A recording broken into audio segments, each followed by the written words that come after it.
Hello to you all, welcome to this week's vlog. I'm coming to you from an incredibly hot Glamorgan. It has been an absolute scorcher of a week, and for those of you who have been struggling to work in this heat, you really do have my sympathy. I know it's been incredibly challenging.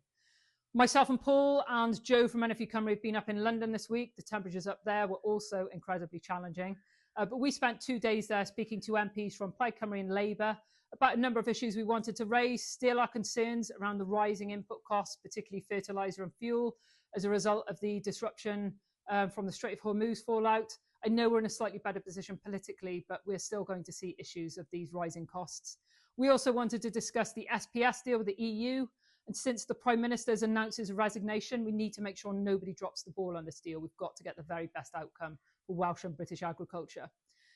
We also raised other issues, including our concerns around the sheep shearing visas.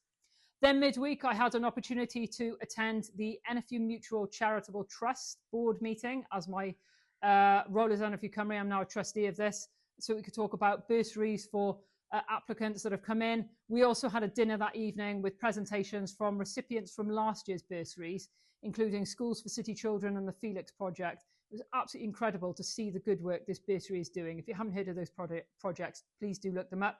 There were also 2 scholars there who were presenting about what they've done with their bursary, one of which was from Wales, and it was fantastic to see what they've managed to do with this monetary support. So a really great trust.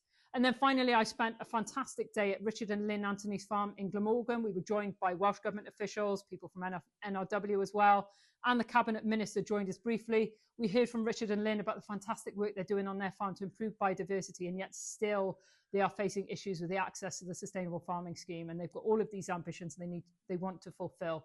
We need to make sure that scheme is there for them. And it was great to be able to ask and get confirmed by the Cabinet Minister that he will work with us going forward to further develop the scheme and make it accessible for all. So that's it for this week. Please stay cool, everyone.